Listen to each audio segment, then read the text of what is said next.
अस्सलामुअलैकुम, सुबह खैर। कैसे हैं आप सब लोग? ठीक ठाक हैं? अच्छा जनाब, सर्दी की जो सूरत हाल है ना, वो कुछ इस तरीके से है कि कराची वाले समझ रहे थे कि बड़ी कड़ाके की सर्दी आ जाएगी और पता नहीं वो कितना एंजॉय करेंगे और dry fruits and all that, मगर सर्दी जो है वो आकर भी नहीं आके दे रही है। और अब ये सूरत हाल है कि दिन में भी गर्मी बढ़ जाती है और कल रात को भी गर्मी थी। गर्मी से मुराद ये कि सर्दी के अंदर जो आप कंजेशन होती है ना, कि आपको फील होता है कि नहीं नहीं कुछ अनटाइडी सा है, कुछ ऐसा है कि बहुत ज़्यादा ठंड नहीं है और आप जो है वो एक ब्लैंकेट भी नहीं लेना चाह रहे हैं, या फिर जो है वो इतनी ठंड नहीं है कि आप बैठें और मूंगफलियां लेके आएँ या ड्राई फ्रूट खाएं, या आप उस सर्दी को एंजॉय करें जिसमें जो है वो आपने एक अच्छी सी मूवी भी लगाई हुई थी। लेकिन ये वाली सर्दी फ़िलहाल कराची में नहीं है।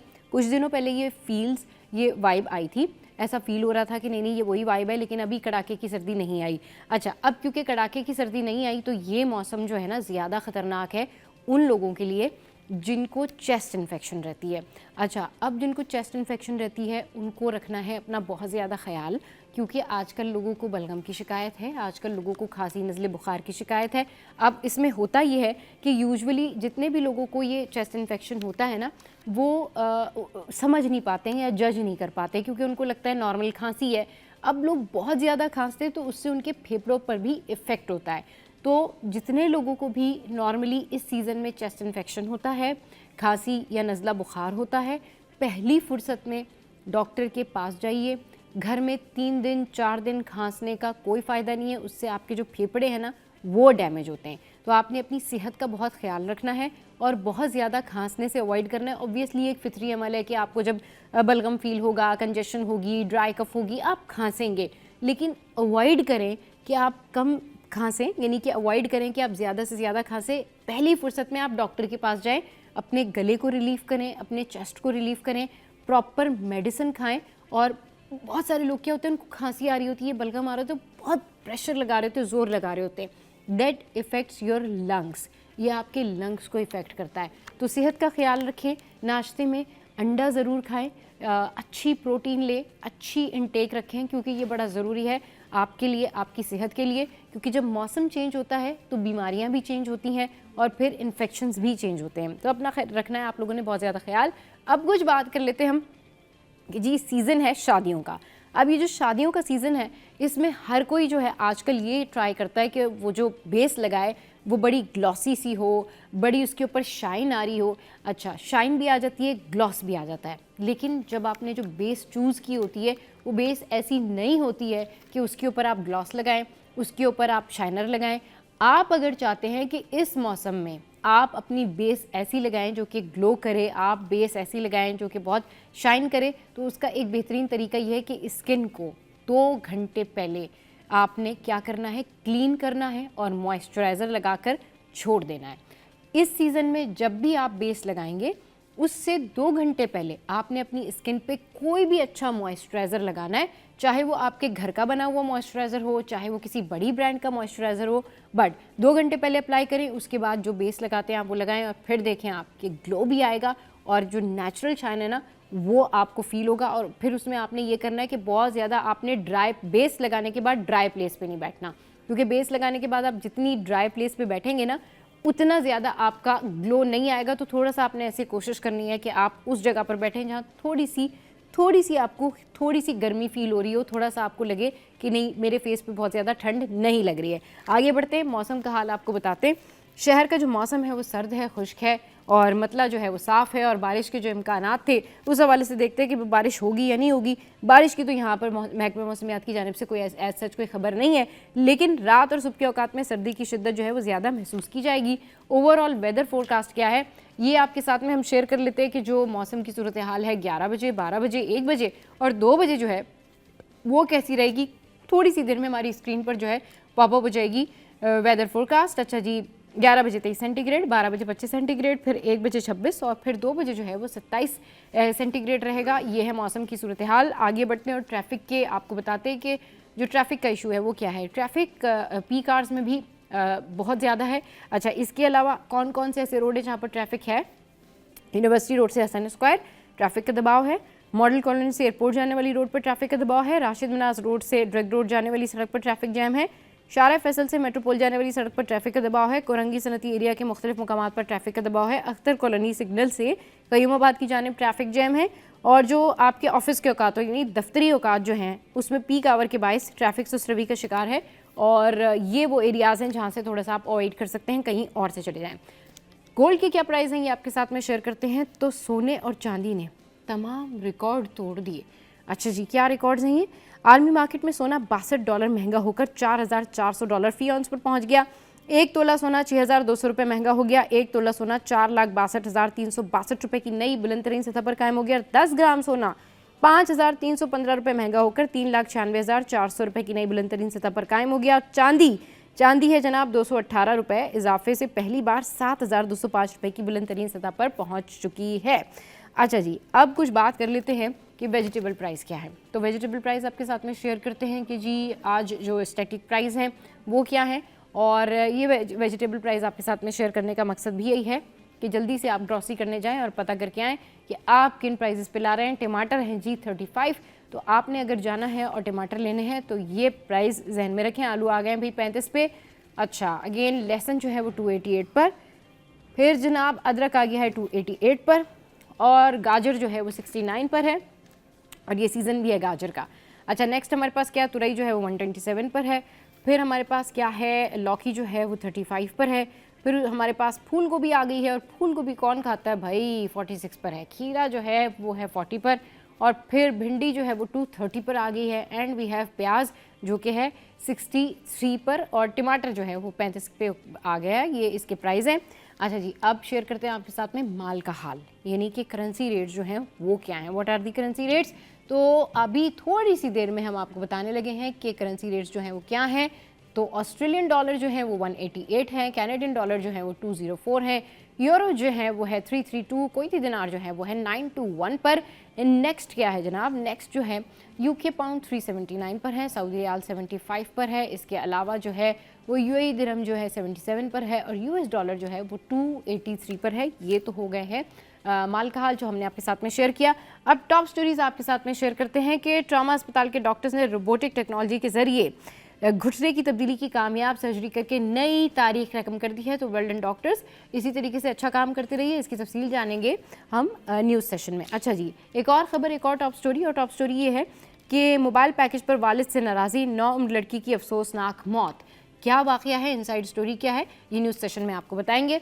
नेक्स्ट टॉप स्टोरी जो है वो है कि कराची की 25 अहम सड़कों पर 2 और 4 सीटर रिक्शों के दाखिले पर पाबंदी। अच्छा जनाब, ये एक और टॉप स्टोरी है जिसके बारे में बात करेंगे हम न्यूज़ सेशन में। अच्छा जी, एक और ख़बर आपके साथ में शेयर करते हैं, और ख़बर कुछ इस तरह से है कि दर्सगाहों में मंशियात के बढ़ते इस्तेमाल पर सिंध असम्बली में तशवीश, कार्रवाई का मुतालबा किया गया है, और क्या मुतालबात हैं ये जानेंगे न्यूज़ सेशन में। अच्छा जी, अब कुछ बताते हैं आपको कि कराची के सनती इलाकों के लिए 9 अरब से ज़ायद का तरक्याती पैकेज मजीद मनसूबों का ऐलान किया गया है। जानेंगे न्यूज़ सेशन में और बताएंगे आपको, क्योंकि ये अच्छी डेवलपमेंट है, अच्छी खबर है, क्योंकि इस तरह के मंसूबे होने चाहिए। सिंध हुकूमत ने कराची के सनती इलाकों के लिए 9 अरब 28 करोड़ रुपए से ज़ायद के तरक्याती पैकेज की मंजूरी दे दी है। एक और ख़बर यह है कि ट्रंप की फील्ड मार्शल आसिम मुनीर और वज़ीर आज़म शहबाज शरीफ की एक बार फिर तारीफ, पाक भारत जंग रुकवाने का दावा।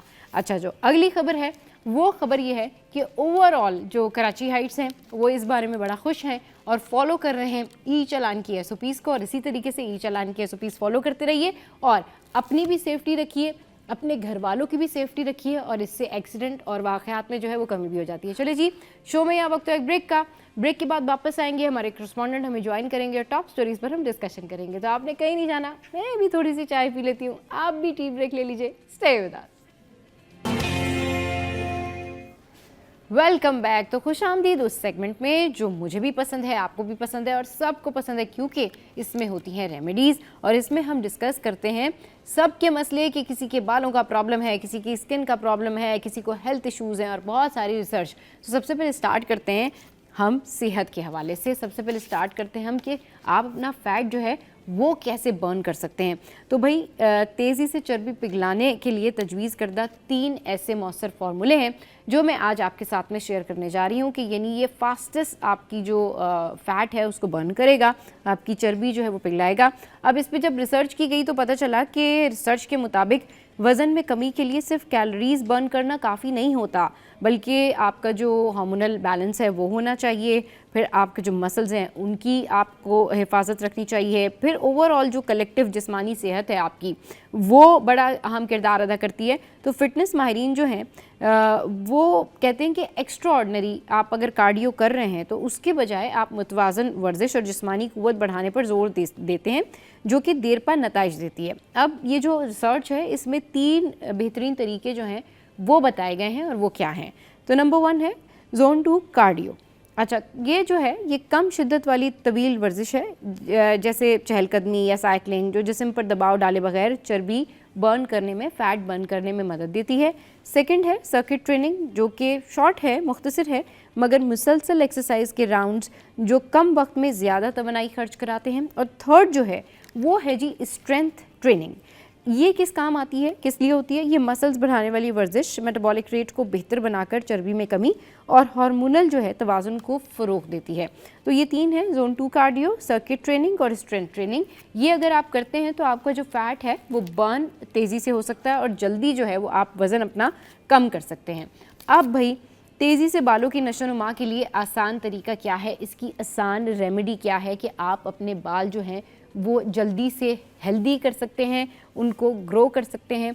तो वो क्या रेमेडी है? वो रेमेडी ये है कि आपने 4 चाय के चम्मच जो है वो नारियल के तेल में अदरक का रस और एलोवेरा जेल मिलाकर लगाना है, और इससे क्या होगा कि आपके बाल तेज़ी से लंबे होंगे, घने होंगे और चमकदार हो जाएंगे।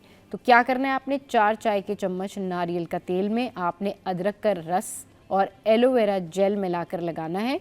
तो तेज़ी से आपके बाल लंबे, घने और चमकदार हो जाएंगे और आपके बाल जो हैं बड़े खूबसूरत लगेंगे। अच्छा जी, अब आगे चलते हैं और रेसिपी ऑफ द डे आपके साथ में शेयर करते हैं। तो वेलकम बैक। तो एक अहम इशू के ऊपर आज हम डिस्कशन करने जा रहे हैं और ये है पोलियो से रिलेटेड। अच्छा, पोलियो जो है, हम सब का ख्वाब है कि पोलियो फ्री पाकिस्तान हो और पाकिस्तान में पोलियो का कोई और केस सामने नहीं आए। हर साल जब स्टैट्स आते हैं तो मेरी निगाह ये होती है कि भाई ये स्टैट्स जो हैं बिल्कुल ख़त्म हो जाएं, कहीं से कोई केस रिपोर्ट ना हो पोलियो का। लेकिन अनफॉर्चुनेटली अभी भी हम इसी सिनारियो में हैं और हम एक तरह से इसको ना इस तरीके से जंग की तरह लड़ रहे हैं कि भाई इसका ख़ात्मा बड़ा ज़रूरी है, और इसके लिए जो हमारे इदारे हैं, इसके लिए जो हमारे मुतालिका हुकाम हैं, इसके लिए कई ऐसे जो है वो सेंटर्स हैं, कई ऐसे लोग हैं जो इस मसले के ऊपर सोचते हैं, बात करते हैं, अवेयरनेस क्रिएट करते हैं। जब इसके दिन मनाया जाता है, जब इसका दिन होता है, यानी कि कोई वर्ल्ड इंटरनेशनल डे होता है या फिर इसकी ख़ास कैंपेन होती है, उससे पहले भी हम अपने शोज़ में भी आपको अवेयरनेस दे रहे होते हैं। हम बता रहे होते हैं आपको कि भाई आपने पोलियो के जो कतरे हैं पिलवाने हैं, और ये कितना ज़रूरी है बच्चे की सेहत के लिए, कितना ज़रूरी है उसको रिस्क फैक्टर से जो है वो बचाने के लिए। मगर अनफॉर्चुनेटली कराची जैसे शहर से भी रिफ्यूज़ल के वाक़यात रिपोर्ट होते हैं, और जो पोलियो वर्कर्स हैं उनके साथ में बदतमीज़ी की जाती है। लोग क्यों नहीं सीख रहे, लोग क्यों नहीं समझ रहे, क्या वजह है, क्या प्रॉब्लम है? हालांकि दे ऑल नो कि ये बड़ा ज़रूरी है, ये आपके बच्चे की सेहत के लिए ज़रूरी है, ये उसके फ्यूचर के लिए ज़रूरी है। मगर आई डोंट नो कि still we are facing these issues in fact in the Karachi, जिसको हम मेगा सिटी कहते हैं, जिसको हम कहते हैं कि जी मेट्रोपॉलिटन शहर है, उसमें भी इस तरह के रिफ्यूज़ल के वाक़यात सामने आते हैं। तो इस पर बात करने के लिए यूसी सेंट से हमारे साथ में इस वक्त मनाइल मौजूद हैं, उनको शो में वेलकम करते हैं। अस्सलाम वालेकुम, वेलकम टू द शो। कैसी हैं मनाइल? ठीक ठाक हैं? ठीक है मनाइल, सबसे पहले तो आप लोगों को बहुत सारा मैं अप्रिशिएट करना चाहूँगी हमारे शो के प्लेटफॉर्म से, सिटी एट 10 से, कि आप लोग जो काम कर रहे हैं बेहतरीन काम कर रहे हैं, और जिस तरीके से आप आवाम के साथ मिल के, लोगों के साथ कम्युनिकेट करके, डोर टू डोर जाके, डोर टू डोर कैंपेन करके लोगों को अवेयरनेस क्रिएट करते हैं, जाके लोगों को कहते हैं कि जी अगर आपके घर में कोई बच्चा है आप उसको बाहर भेजिए और हमें वैक्सीन लगानी है या हमें इंजेक्शन देना है, दैट्स ग्रेट। ये बताएं कि ये कैंपेन अभी जो पिछली कैंपेन थी वो कैसी गई, कितने केसेस जो हैं ऑलमोस्ट रिपोर्ट हो रहे हैं, और या फिर आपकी टीम को जो प्रॉब्लम फेस करनी पड़ती है वो इश्यूज़ के बारे में बताएं। Thank you. तो अभी हमारी कैंपेन रैप अप हुई है, 21 December was the last day, right. और इस कैंपेन में हमने पूरे सिंध में 1 करोड़ से ज़्यादा बच्चों को वैक्सीनेट किया है, which is a great number for us. However, it is still not 100%, like सारे बच्चे वैक्सीनेट नहीं हुए, which is the biggest problem, क्योंकि जब तक एक बच्चा वैक्सीनेट नहीं होगा तब तक पोलियो अनफॉर्चुनेटली हमारे एनवायरनमेंट में रहेगा। सही। तो पिछले साल ओवरऑल पाकिस्तान में 74 केसेस थे, इस साल 30 केसेस हैं, तो वी आर डाउन बाय 0.5% ना। हाँ। तो we are making progress but unfortunately there are still cases, so out of those 30 cases 9 cases are in Manahil, क्या कहते हैं लोग, ये जो केसेस सामने आते हैं कि पोलियो का रिफ्यूज़ल हो गया, जो पोलियो के ड्रॉप्स हैं वो नहीं पिलवाएंगे, रिफ्यूज़ कर दिया, क्या एटीट्यूड होता है, किस तरह से जो है वो बदतमीज़ी की जाती है पोलियो वर्कर्स के साथ, या क्या लोगों के कंसर्न क्या है, रिजर्वेशंस क्या है? मेनली मिसकंसेप्शंस हैं पोलियो के बारे में जनरली कि द वैक्सीन इज़ नॉट हलाल, वैक्सीन के अंदर कुछ मिला हुआ है, अगर वैक्सीन इतनी अच्छी है तो आप फ्री में क्यों उसको हमारे दरवाजे तक लेके आ रहे हो। तो हिस्टोरिकली इश्यूज, जियोपॉलिटिकल इश्यूज की वजह से या फिर अफवाहें कम्युनिटी में फैलने की वजह से लोगों ने उसके ऊपर इतना ज़्यादा बिलीव कर लिया कि फियर बैठ गया उनके दिल में, और वो फिर एकदम से एक स्टेप से तो नहीं। और या ज़्यादातर लोग ये भी कहते सुनते कि जी ये जो पोलियो वैक्सीन है ये हमारे बड़ों के बड़ों ने तो नहीं कोई ऐसी लगवाई थी, और ये तो इससे कोई फ़ायदा नहीं होता एंड ऑल दैट। भाई ये ज़रूरी है, ये मस्ट है कि आप अपने बच्चों को जो है वो पोलियो के कतरे पिलाएं, ये उसके फ्यूचर के लिए बड़ा ज़रूरी है। तो कितना एक तो जाहिर सी बात है आपने सिंध में भी कैंपेन की, कराची में भी कैंपेन की, डिफरेंस क्या रहा? रिफ्यूज़ल्स की रीजंस तो वही एक जगह रहती हैं, मतलब सिंध में आपने इंटीरियर की तरफ किया होगा कैंपेन, पोलियो किया होगा, अब ये मेन जो सिटी है कराची, यहाँ आपको क्या डिफरेंस आया? अर्बन ब्लॉक्स में ना हमारे पास जो सबसे बड़ा रिस्क होता है वो गेस्ट चिल्ड्रन का होता है। अब कराची, हैदराबाद में बहुत ज़्यादा लोग इंटीरियर सिंध से आते हैं, बलूचिस्तान से आते हैं, क्वेटा से आते हैं, KPK से आते हैं, तो ऑब्वियसली भी हमारे पास मैप्ड होता है कि इस घर में 5 बच्चे रहते हैं, लेकिन हमारे पास जो मैप नहीं होता है कि गेस्ट चिल्ड्रन कितने होते हैं। अब वो उस बात का तो हमें सिर्फ पूछना पता होता नहीं है ना। एग्जैक्टली। तो कुछ एरिया, कुछ घर ऐसे भी होते हैं जहाँ पे कभी हमने कोई बच्चा मार्क नहीं किया होता लेकिन गेस्ट में 2 बच्चे उधर होते हैं, तो उस चीज़ में ना हमें कम्युनिटी के ऊपर बहुत ज़्यादा रिलाई करना पड़ता है। हमने पूछना होता है अच्छा आपने साथ वाले घर में बच्चे रहते हैं या नहीं रहते हैं, और लोग हमारे साथ बहुत ज़्यादा कोऑपरेट करते हैं, हमें बताते भी हैं। तो the main issue that we had to face this campaign was the population movement. Migratory populations बहुत ज़्यादा होती हैं, एग्रीकल्चरल पॉपुलेशंस अपना ट्रैवल जब कर रही होती हैं, तो सिर्फ वो पॉपुलेशन की वैक्सीनेशन अगर नहीं हुई होती ना तो वो फिर अपने साथ वायरस लेके ट्रैवल करते हैं। वो वायरस लेके ट्रैवल करते हैं, तो उसके लिए आप लोगों के पास क्या एसओपीज है कि जो अगर गेस्ट चिल्ड्रन आए हुए हैं किसी घर में तो उनको वैक्सीन करना है या उनका डेटा कलेक्ट करना है या किस तरीके से? हम हर बच्चे को वैक्सीनेट करते हैं। सो हमारा जो प्रोसेस है, we have the finger marking, which by the way मैंने भी कराई है। तो फिंगर मार्किंग करते हैं और बॉल चॉकिंग करते हैं, जिसमें हमने मार्क किया होता है कि वैसे इस घर में नहीं थे, but even if there was no child present in the house we still knock on their doors. हम फिर भी उनसे पूछते हैं कि आपके घर कोई गेस्ट बच्चा चाइल्ड तो नहीं आया हुआ, और लोग हमें बता भी देते हैं। अगर कोई गेस्ट चाइल्ड होता है वो रिफ्यूज़ कर रहा होता है तो वो भी हमें बता देते हैं। और उसके अलावा हम कम्युनिटी में भी बहुत ज़्यादा लाइक नेबर्स वगैरह से भी पूछते हैं कि साथ वाले घर में कोई बच्चा है या ऐसे करके वैसे करके, तो we do get answers from that. बाकी जो हमारे फ्रंट लाइन वर्कर्स हैं they are also a part of that community. वो अपने एरियाज में ही अक्सर काम करते हैं, ऑब्वियसली अपने घर से बहुत दूर तो नहीं होंगे, तो उनको खुद भी बहुत आइडिया होता है क्योंकि उनको भी जान पहचान होती है अपने एरियाज के नज़दीक अगर वो काम करते हैं तो उनको पता होता है कि भाई किस एरिया में जो है वो कितने बच्चे हैं और कितने यहाँ पर लोग रहते हैं, उस हिसाब से भी वो वैक्सीन के लिए जाते हैं और वैक्सीन करते हैं हर बच्चे को। तो ये बड़ा एक अच्छा काम है। अच्छा, अब ये बताएं कि अब क्योंकि आपकी अभी ये एक पूरी जो कैंपेन थी वो ख़त्म हुई है, उसमें आपने अपने कितने टारगेट अचीव किए? हमने अभी तक हमारे रिजल्ट्स कैलकुलेट हो रहे हैं, but it's about 98% of the target that we have achieved so far, but we are still for that कि 98% जो है वो जो है आपने टारगेट पूरा किया। और ये यही कामयाबी है इस कैंपेन की ना, कि आप लोग बहुत दिल से काम करते हैं और बहुत अच्छा काम करते हैं। लोगों को चाहिए कि वो ज़्यादा से ज़्यादा कोऑपरेट करें, वो ज़्यादा से ज़्यादा जो है इस हवाले से मुतारिक हों कि किसी घर में अगर कोई बच्चा है खुदा न खास्ता और वो वैक्सीनेटेड नहीं है, उसको पोलियो का कतरा नहीं पिलाया गया, यानी पोलियो का कतरा उसे नहीं पिया, तो उसे पिलाएं। हाँ जी, उसको आप ज़रूर ये ड्रॉप्स दिलवाएं, क्योंकि ये आपके बच्चों के लिए बड़ा बेहतर है, ये उनके फ्यूचर के लिए बड़ा बेहतर है। और बहुत सारे ऐसे लोग जिनको कंसर्न है, जिनके कोई इश्यूज़ हैं, तो वो पोलियो वर्कर से बात करें। वो बात है ना, एटलीस्ट टॉक टू देम, बात तो करें ना। अगर आप बात करेंगे तो शायद आपके प्रॉब्लम सॉल्व हो जाए, वो आपको बता देंगे। ये तो बहुत छोटी सी बात है कि आपके दिमाग में या आपके जहन में कोई प्रॉब्लम है, कोई सवाल है, तो वो आप जो पोलियो वर्कर है आप उससे बात करें और उसके बाद मेरे ख्याल में आपका मसला सॉल्व हो जाएगी। कोई इतना बड़ा मसला नहीं है। लेकिन रिफ्यूज़ल जो है, जब कराची से मैंने ये देखे स्टैट्स, तो मुझे बड़ी हैरत हुई कि हम मेगा सिटी में रहते हैं और यहाँ पर भी लोगों का आज भी ये एटीट्यूड है। व्हाट डू यू से ऑन दैट? इसमें there's two things ना, so there's like an educated class of people who unfortunately they're aware कि अच्छा वायरस क्या होता है, पोलियो कैसे अटैक करता है, knowing all of this they refuse the vaccine because misinformation का शिकार है, there's a fear in their hearts, वो नहीं लेते हैं। That's very disappointing.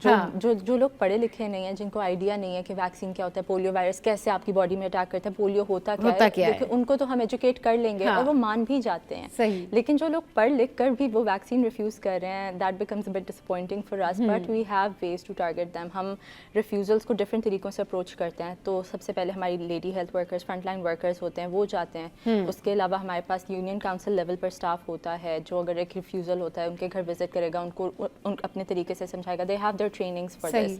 फिर उसके बाद हम कम्युनिटी में इन्फ्लुएंसर्स एंगेज करते हैं। वो कोई बड़ा हो सकता है कम्युनिटी में, ये बड़ी अच्छी स्ट्रेटजी है। और मतलब it can be a respected Elder. अगर कोई रिलीजियस इन्फ्लुएंसर है कम्युनिटी में, हम उनको एंगेज करते हैं, उनको अपने साथ लेके जाते हैं कि सर प्लीज आप एक्सप्लेन करें। अगर वो नहीं तो डॉक्टर्स, अगर कोई मेडिकल रीजंस पे रिफ्यूज कोई नॉन फेस हो या कुछ इस तरह से हो तो वो ज्यादा बेहतर रहता है, लोगों को ट्रस्ट करने में और ज्यादा आसानी रहती है। सही। तो हम हर चीज़ टारगेट करते हैं कि इस तरीके से नहीं, इस तरीके से। उसके अलावा कैंपेन से पहले मॉस्क अनाउंसमेंट्स भी होती हैं, कम्युनिटी में जाके इतला भी दी जाती है कि इस टाइम पे पोलियो कैंपेन होगा, आपने ताउन करना है। तो उन चीज़ों की वजह से ना मोस्टली कवर हो जाते हैं हमारे रिफ्यूजल। जो रिफ्यूजल्स बहुत हार्ड रिफ्यूजल्स हैं कि हमने पिलाना ही नहीं है क्योंकि हमारा दिल नहीं मान रहा, तो उसमें हमें थोड़ा सा इशू आता है कि हम उनको किस किस तरीके से मनवाएं। But you know we are here to listen.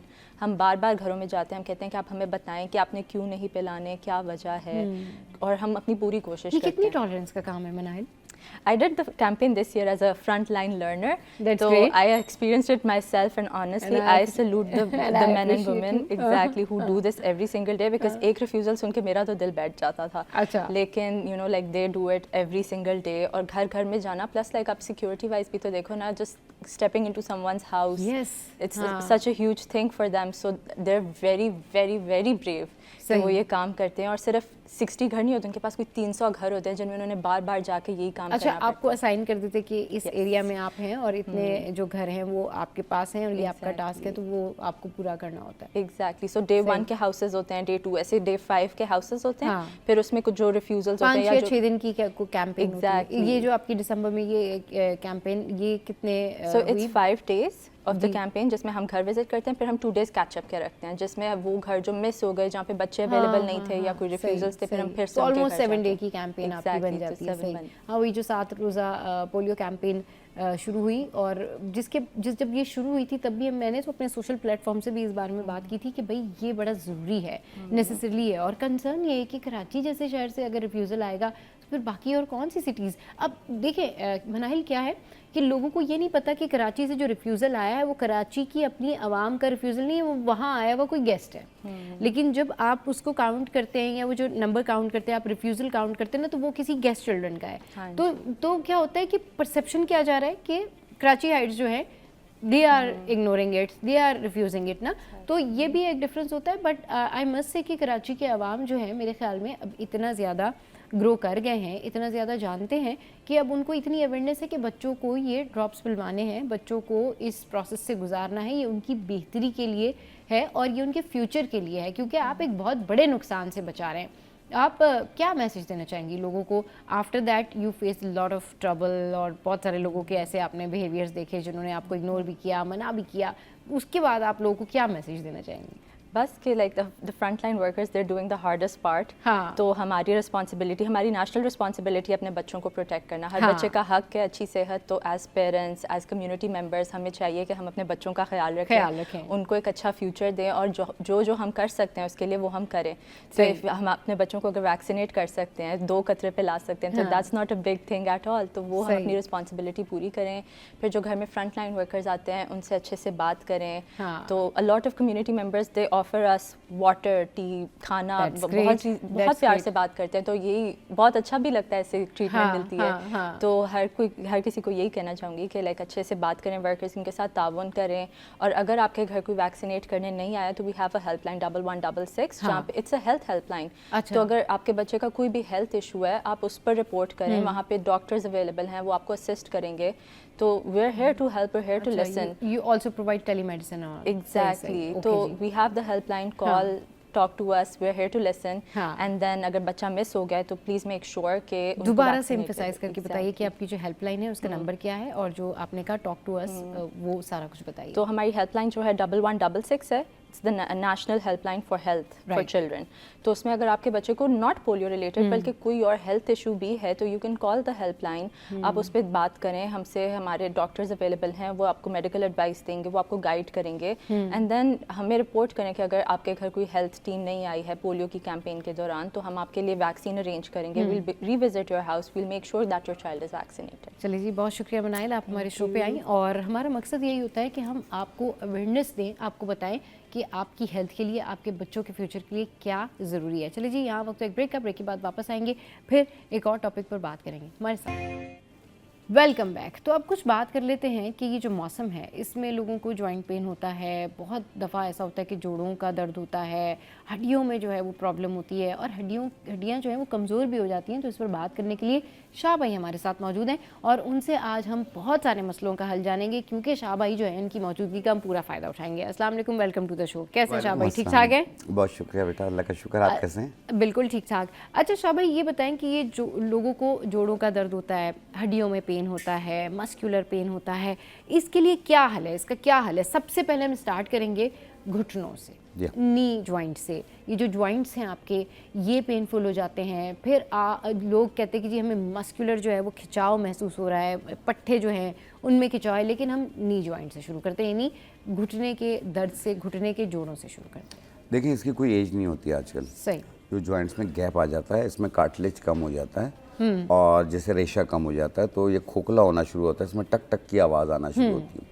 बैठ जाते हैं तो जोर लगा के उठते हैं जैसे हिम्मत ख़त्म हो रही है। सही। और चलते हैं तो यूं लगता है जैसे घुटना टूट रहा है। कभी घुटने में सूजन आ जाती है, कभी नॉर्मल हो जाता है, चलने फिरने में भी प्रॉब्लम, सांस भी फूलने शुरू हो जाता है। तो पेशेंट कहता है कि शायद मैं ठीक नहीं हो सकता। डॉक्टर के पास जाते हैं तो कहते हैं घुटना तब्दील करना होगा। अब बहुत परेशानी होती है। तब्दील कराने से पहले एक छोटा सा नुस्खा बता रहा हूँ, आप इससे ट्राई कीजिए। जो चीज़ 7 दिन में काम नहीं करे वो 7 साल में भी नहीं ये करेगी। बिल्कुल शाह भाई, ये बात हमेशा से कहते हैं। ठीक है ना? बिल्कुल, हाँ।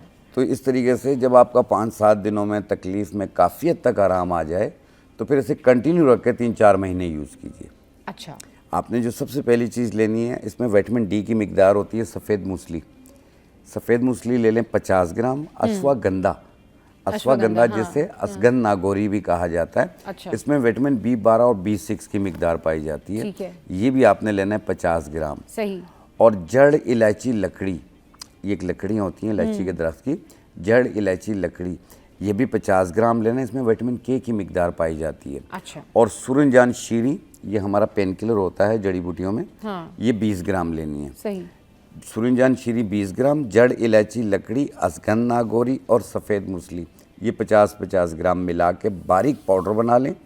1 चाय वाली चम्मच सुबह, 1 चाय वाली चम्मच शाम, 1 कप दूध या पानी से चाय खाने से पहले ले लें या बाद में ले लें, कोई हर्ज नहीं है। सही। इसलिए मैंने कहा कि आपको 5 दिन में काफ़ी आराम आ जाएगा। सही। इसे कंटिन्यू रखिएगा, इसको कंटिन्यू रखना है। अच्छा शाह भाई, जिस तरह से अभी आपने ये बताया कि आपने अगर रिमूव करवाना है या सर्जरी करवानी है उससे पहले ये ज़रूर ट्राई कर लें कि अगर आपको इससे फ़ायदा होता है तो ये बेहतर हो जाएगा। अच्छा, जो मसल्स स्ट्रैच होते हैं, यानी खिंचाव होता है, पट्ठों में दर्द होता है, उसके लिए क्या किया जाए? देखिए, पट्ठों में खिंचाव होता है, तमाम जिस्म में दर्दें फील होती है, पिंडलियों में दर्द होता है, टांगों में, कमर में, कंधों में, सब में दर्द होता है। सही। पट्टे खिंच रहे होते हैं। अच्छा, और लोग एक सर्टन काइंड ऑफ वर्ड भी इसके लिए यूज़ करते हैं कि पता नहीं वो कोई वो बन रही है, खलियाँ बन रही हैं या गुठली, वो वेरिकोज वेन्स होती है। हाँ, वेरिकोज वेन्स है ना, वो भी घरों में ये वर्ड यूज़ किया जाता है कि पता नहीं क्या हो गया, कोई गुठली बन रही है और ये हो गया है और बाइटा आ गया है, इस तरह से भी होता है। हाँ बिल्कुल, क्रैम्प्स जिसको कहते हैं वो। जी, इसका भी बताइएगा। एक क्रैम्प पड़ना, दूसरा पट्ठों में दर्द होना,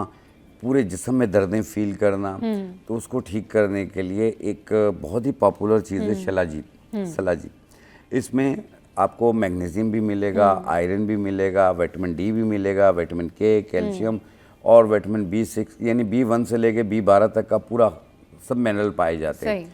तो ओरिजिनल सलाजीत लीजिएगा, 2 पैसे ज़्यादा खर्च कीजिएगा और उसकी 1 माश के दाल के दाने के बराबर 1 गिलास दूध में मिला के 1 टाइम रोज़ाना पिएं। ये तमाम जिस्म को ताकत भी देगी, दर्दों को भी ख़त्म करेगी, पट्ठों को भी मजबूत करेगी। एक चीज़ ऐड करता जाऊंगा, जो वेरिकोज वेन्स हो जाती हैं, जो रगें ब्लॉक हो रही होती हैं, रगों का गुच्छा बन रहा होता है, उसको ठीक करने के लिए सुमलू बूटी ले लें आप। अच्छा। सुमलू, हाँ। जी हाँ, वो ग्रीन हो जाती है। नहीं, येलो कलर की होती है। नहीं, टांगों में ग्रीन हो जाती है ना, वो प्रोमिनेंट हो जाता है, ग्रीन कलर। हाँ, तो उसको ठीक करने के लिए ना सुमलू बूटी, ये थोड़ी कड़वी होती है, इससे बारीक पाउडर बना लें। आधी चाय वाली चम्मच से ज़्यादा ना खाएं सुबह नाश्ते से पहले और रात खाने से पहले। 21 दिन इस्तेमाल करें, फिर 1 हफ्ते का गैप दे दें, फिर 21 दिन इस्तेमाल करें, ये रगें सही हो जाएंगी। चलिए जी, वेरिकोज वेन का भी ज़बरदस्त जो है वो रेमेडी शाह भाई ने बताई है। हमें ज्वाइन किया है डॉक्टर तारिक मुस्तफा साहब ने, उनको शो में वेलकम करते हैं। अस्सलाम वालेकुम डॉक्टर साहब, कैसे हैं आप? ठीक है डॉक्टर साहब, जॉइंट पेन की बात हो रही है, वेरिकोज वेन और ये जो पाँव में बाइटें आना, पट्ठों में दर्द, खिंचाव, इस हवाले से बात हो रही है, तो क्या करना चाहिए जिनको ये कंप्लेन होती है? सबसे पहले तो मैं आपको मशकूर कि आपने मुझे जो है, मैं थोड़ा लेट हो गया थोड़ा। No issues. असल में ये जो है जिस्म में दर्द पट्ठों का है, आसाब का है, हाँ। जोड़ों का है। अब इसमें थोड़ी ये एक्सप्लेनेशन ज़रूरी है कि कोई दर्द का सबब क्या है, और उसमें जो मेजर कैटेगरीज होती हैं, एक असबाब जिस्मानी असबाब होते हैं। मसलन कोई बंदा है, उसने नई नई एक्सरसाइज शुरू किया है, उल्टी सीधी मतलब स्ट्रेचेस कर रहा है और एक्सरसाइज कर रहा है, उसको पेन हो सकता है, वो अलग है। ठीक। इसी तरह बच्चे लैपटॉप पे बैठे हुए हैं, एक ही वो मसल जो है एक साइड पे वो स्ट्रेच होता है, उसके अलग है। बाद बच्चे बिल्कुल लेटे हुए एक ख़ास पोस्चर में, उनका मतलब ये जिस्मानी असबाब हैं। इस तरह एकदम किसी ने मेहनत कर ली, एकदम जज्बात में आया और मैं एक्सरसाइज करूँगा, तो उससे भी लैक्टिक एसिड जमा हो जाता है। ये तो नॉर्मल जो असबाब हैं। कुछ हिज़ाई असबाब होते हैं, जैसे जो है विटामिन डी की कमी है, B12 की कमी है, कुछ लाजिम जो होते हैं, कैल्शियम, मैग्नीशियम, विटामिन डी, ये सारे जो हैं इनकी कमी के असबाब अलग होते हैं, और कुछ बीमारियाँ होती हैं। अब बीमारियों में ये है कि 3 तरह कैटेगरी समझना ज़रूरी है। बालों को जोड़ों का दर्द होता है, जोड़ों के दर्द की अलग बीमारियाँ होती हैं, उसका मुआलिज भी अलग होता है। बालों को पट्ठों का दर्द होता है, पट्ठों का दर्द होता है, पट्ठों की दर्द की अलग बीमारी होती हैं। सही। और फिर तीसरे दर्जे जो होता है आसाब की कमज़ोरी होती है, आसाबी जो है बीमारियाँ अलग होती हैं। ये तीनों जो है बाज़ वक़्त खुदा न खास्ता अल्लाह माफ़ करे किसी के साथ यकजा भी हो सकती हैं और अलग अलग भी हो सकती हैं। अब इसमें डिफ्रेंशिएट करना बहुत ज़रूरी है। नहीं वही ना, अगर किसी को घुटनों में दर्द है, घुटनों में दर्द है ना, एक तो ये कि सर्दियाँ जब स्टार्ट होती हैं तो घुटनों के दर्द तो जाग जाते हैं। सही। और वो कहता है ना, जोड़ों के दर्द जोड़े ही जानते हैं। तो वो सर्दियों में इस तरह की घुटनों में अल्लाह ताला ने बहुत सारे जिस्म में ना जोड़ बनाए हैं, छोटे जोड़ होते हैं, बड़े जोड़ होते हैं। अब किसको कहाँ पे दर्द है, उससे हम घुटनों के दर्द की बीमारी की तशख़ीस कर सकते हैं। सही। नया है, पुराना है, वक्त के साथ बदलता। कॉमन जो दर्द होते हैं वो है एक नी जॉइंट पेन, हमारे यहाँ सबसे ज़्यादा कॉमन जो होता है, बैक है, नेक पेन है, इस तरह स्मॉल जॉइंट में लेडीज़ को होता है, वो मुख्तलिफ बीमारियाँ होती हैं। करना यह है कि सही मुआलिज के पास इसका इलाज करवाना है। सही। लोग क्या करते हैं कि भाई मेरे अंदर कैल्शियम की कमी है, कैल्शियम खाना शुरू हो जाएंगे। अब कैल्शियम भी एक ख़ास मिकदार में खानी होती है, क्योंकि ज़्यादा मिकदार में खाया जाएगा तो पत्थरी बनाएगी। सही। या तो इससे ज़्यादा ख़तरनाक बात एक जो है, को भी नी पेन है, उसको घुटनों में दर्द है, सबसे पहले तो सिलेक्शन करिए एक अच्छे डॉक्टर की। और ये किस वजह से होता है ये बताइए। ये एक तो ओल्ड एज है, उसमें ऑस्टियोआर्थराइटिस होती है। फिर यंग एज में अगर हो रहा है तो उसमें ज़्यादातर जो रूमेटॉइड आर्थराइटिस है और कनेक्टिव टिश्यू डिसऑर्डर्स हैं। ख़ास तौर पे लेडीज़ में कनेक्टिव टिश्यू डिसऑर्डर्स जो है ना बहुत ज़रूरी है डायग्नोस करना, क्योंकि ये सिर्फ उसको जोड़ों का दर्द नहीं हो रहा, उसके अंदर जिस्म के अंदर उसके गुर्दों को देखना है, उसके क्या कहते हैं मुख्तलिफ आज़ा हैं उस पर असरअंदाज होती है, और सही टाइम पे अगर तशख़ीस हो जाए तो उसका इलाज होता है। माशाल्लाह हिकमत में भी बड़े अच्छे इलाज हैं ये जो है सर ने बताए हैं। इसी तरह लेकिन हमारे यहाँ ये है कि जिसकी यंग एज है उसका सही प्रॉपर डायग्नोसिस बड़ा ज़रूरी है। जिसकी यंग एज है उसको डायग्नोस प्रॉपर होना बड़ा ज़रूरी है, प्रॉपर उनके टेस्ट होने चाहिए, प्रॉपर स्क्रीनिंग होनी चाहिए, प्रॉपर आप जाएँ और जो स्पेशलिस्ट हैं इसके उनको ज़रूर कंसर्न करें। वेरिकोज वेन, हाँ वेरिकोज वेन्स तो ये होती हैं कि जो लोग बहुत देर खड़ा रहते और वो प्रोमिनेंट हो रही होती हैं, वो ग्रीन ग्रीन हो रही होती है, पाँवों पे वो नजर भी आ रही होती है। वो अलग होता है, ग्रीन ग्रीन का अलग मैं बताता हूँ। अच्छा हाँ।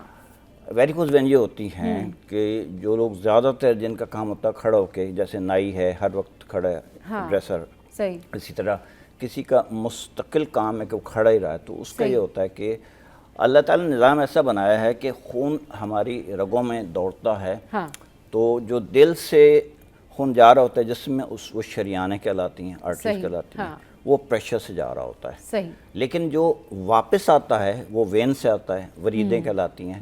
इनकी सिंबॉलिक कलर्स का ये होता है कि रेड में रिप्रेजेंट करती हैं आर्टरीज को और ब्लू में करते हैं वेन्स को, क्योंकि जो आर्टरीज का खून होता है वो ऑक्सीजनेटेड होता है और जो वेन्स लेके जाती हैं वो डीऑक्सीजनेटेड होता है। अब वेन्स में होते हैं वेल्व्स, क्योंकि नीचे से ब्लड ने ऊपर जाना है, अल्लाह का निज़ाम ऐसा है। हाँ, अब वो वेल्व्स ऐसे नॉर्मल फंक्शनिंग है तो बस ये होता है कि उनकी नॉर्मल फंक्शनिंग होती है तो वेन्स बिल्कुल सही रहती हैं। सही। वेरिकोज वेन में ये होता है कि वो कुछ वेल प्रॉब्लम होते हैं, हाँ। कुछ ये है कि टोटार्चुअस हो जाती हैं, उनकी शेप ऐसी हो जाती है हाँ। कि वो फिर ब्लड फ्लो जो है ना उसका फिर स्टेसिस होती है, उसकी फिर कॉम्प्लिकेशन होती हैं। लेकिन इसका इलाज बड़ा आसान है। सही। इसकी इलास्टिक वो होती है, बैंडेज भी होता है और सर्जरी भी होती है, सही। हो जाता है। अच्छा, जो नीले रंग का है वो उसको डिफ्रेंशिएट करना है कि वेदर फंगल इन्फेक्शन है या कोई और ऐसी है कि बाद लोग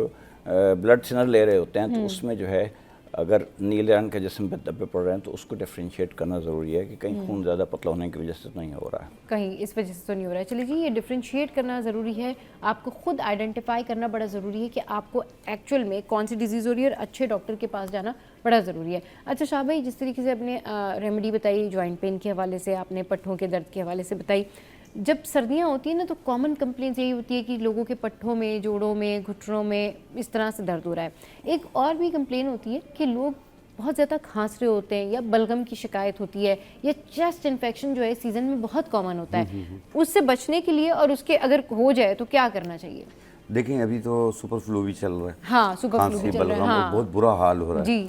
सांस लेना मुश्किल होता है, बलगम ऐसा आता है कि उसके कलर चेंज होते जाते हैं। सही। ठीक है, लेकिन प्लीज़ अगर आपको चेस्ट इन्फेक्शन बहुत ज़्यादा हो गया, नमूनिया की तरफ जा रहे हैं तो वक्त ज़ाया किए बगैर अपने करीबी पल्मोनरी के डॉक्टर को ज़रूर दिखाएं। हाँ, एक सही। बार दूसरा ये है कि घर में रहते हुए आपने एक जैसे बलगम बहुत ज़्यादा हो रहा है, सीने में से खुर खुर आवाज़ भी आ रही है, तो काली किशमिश, अच्छा, काले कलर की होती है, किशमिश होती है, सही। उसके 10 दाने 1.25 कप पानी में डाल के उबाल लें। अच्छा। कहवा बन गया, 1 कप सुबह 1 कप शाम, सिर्फ 3 दिन पी लें।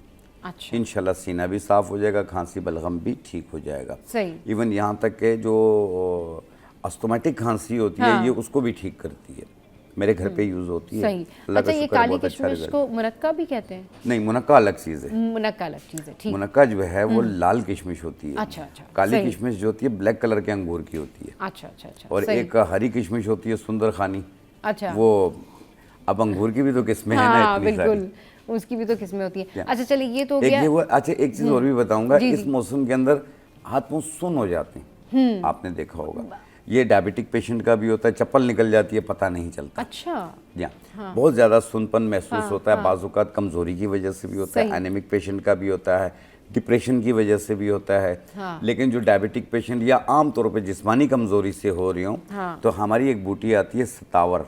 अच्छा, सत्तावर, इससे बारीक पाउडर बना लें, आधी चम्मच सुबह आधी चम्मच शाम पानी के साथ लें, सुबह नाश्ते के बाद, रात खाने के बाद। ये डायबिटिक पेशेंट भी ले सकता है और इसे कंटिन्यू कुछ अर्सा यूज़ कीजिएगा, आस्ते आस्ते ये सुनपन ख़त्म होता जाएगा। सही। चलिए जी, आहिस्ता आहिस्ता जो है वो आपको अफाका होगा, आपकी तबीयत में बेहतरी आएगी। डॉक्टर साहब आप बताइए। अच्छा, अब हमारी जो गुफ्तगू हो रही थी कि मुख्तलिफ टाइप के मस्कुलर पेन्स होते हैं, जी, जी। न्यूरोलॉजी के रिलेटेड होते हैं, आसाब से रिलेटेड होते हैं। एक आम आदमी के लिए उसको डिफ्रेंशिएट करना छोटे छोटे पॉइंट्स होते हैं। जी जी। मसलन ये होता है जो मस्कुलर पेन होता है, वो जो है आप पट्ठों को दबाएंगे तो दर्द होगा। सही। और जो न्यूरोलॉजी का पेन होता है, न्यूरोपैथी का जो पेन होता है, तो पट्ठों को दबाते रहें उससे दर्द नहीं होगा। अच्छा, सही। तो न्यूरोपैथी का जो पेन होगा वो रात को ज़्यादा होगा। अच्छा। और ये जो पट्ठों वाले जो हैं मस्कुलर पेन है, ये जब काम करेंगे उस वक्त ज़्यादा होगा, दिन के टाइम पे जब आपका वर्किंग और डे तो जो न्यूरोपैथी है उसमें सुनपन होगा। ओके। और न्यूरोपैथी के बहुत सारे असबाब हैं, सही। उसमें से जो मोस्टली जो कि डायबिटीज़ बहुत कॉमन है ना, तो डायबिटीज़ रिलेटेड न्यूरोपैथीज जो है ना वो बहुत लोगों की कॉमन कंप्लेंट होती हैं। Common complaint. और इन्फेक्शियस न्यूरोपैथीज में सबसे कॉमन जो है लेप्रोसी होता है, वो एक अलग टॉपिक है। सही। मस्कुलर पेन्स में जो है और ये जो है सुनपन नहीं होता है। अच्छा, सही, ये ठीक है। differentiating point ये होता तो डिफरेंशिएट बता दिया डॉक्टर साहब ने कि कौन सा जो पेन है उसमें आपको क्या साइन एंड सिम्टम आ सकते हैं और किस तरीके से फिर आप अपनी ट्रीटमेंट जो है वो करवा सकते हैं। अच्छा शाह भाई, ये बताएं कि अब हमने जॉइंट पेन जो है वो डिस्कस किया, हमने पट्ठों का खिंचाव, जोड़ों का दर्द, ये सारा कुछ, और अभी जो सुपर फ्लू है उसके वाले से भी हमने बात की।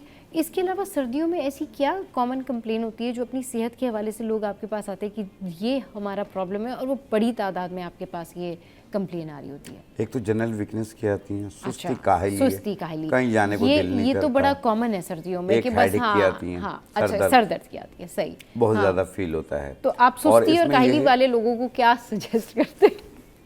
क्या बताते हैं आप उनको कि ये खा लें ताकि आप एक्टिव हो जाएं, थोड़ा तेज हो जाएं अपनी जिंदगी देखिए, में? आम जनरल वीकनेस को दूर करने के हाँ। लिए अब ये जितनी भी चीज़ें हम ऑन ईयर बताते हैं ना, हाँ। इनके साइड इफेक्ट कोई नहीं है। सही। ये हर इंसान यूज़ कर सकता सही। है। और जिस तरह सुस्ती, काहली, कमजोरी, कहीं जाने को दिल हाँ, नहीं करता, लेथार्जिक हो रहे हैं, दिल नहीं कर और रहा, मूड नहीं दिल हो चाहता रहा, हम लेटे हाँ, रहें। बिल्कुल, हाँ, सर्दी है तो जरूरी बस नहीं है कि सर्दी है कंबल ही डाला हुआ हाँ, लेटे बिल्कुल, हुए ब्लैंकेट हैं। ही। लेकिन बस घर बाहर में से ही, भी हाँ, बाहर से भी घर पे आएंगे तो लेट ही आएंगे, हाँ, सही, हाँ, और निकलेंगे तो फिर अपने टाइम से ही आएंगे। सही, हाँ, ठीक है, तो उनके लिए जिनको जनरल वीकनेस फील होती है, एक लकड़ी आती है दरुंज अकरबी, अच्छा, सही, बड़ा मुश्किल नाम है, दरुंज अकरबी। दरंज अकरबी, सही, हाँ, दरुंज अकरबी, ये आप 100 ग्राम ले लें, हाँ। और एक बीज मिलेंगे आपको मुश्क दाना के नाम से। अच्छा, मुश्क दाना, सही। ये वो मुश्क नहीं है कस्तूरी वाली, वो अच्छा। अलग चीज़ है, वो महंगी होती है। ओके, ये मुश्क दाना कहलाती है। हाँ। ये दोनों चीज़ें आप एक 100 ग्राम लेके मिला के बारीक पाउडर बना लें, आधी चाय वाली चम्मच एक गिलास दूध में मिला के एक टाइम रोज़ाना पिएं, और आप देखें आप उठ खड़े होंगे। हाँ, ये बहुत बेहतरीन है तमाम जिस्म की ताकत के लिए, पट्ठों के लिए, आसाब के लिए, सुस्ती काहली को दूर करने के लिए, हाँ। सब इसे यूज़ कर सकते हैं। चले जी, ये बड़ी ज़बरदस्त रेमेडी है जो शाह भाई ने बताई है, और सुस्ती और काहली दूर करने के लिए रेमेडी ज़रूर आप सबने करनी है। चलिए शाह भाई, बहुत शुक्रिया, डॉक्टर तारिक आपका बहुत शुक्रिया, आप हमारे शो पर आए। शो का टाइम जो है वो एंड अप हो गया है, और आज का जो शो है वो आपको कैसा लगा, इसका फीडबैक आप हमारी सोशल साइट पर दे सकते हैं। हंसते रहिए, मुस्कुराते रहिए, कीप वॉचिंग सिटी एट 10।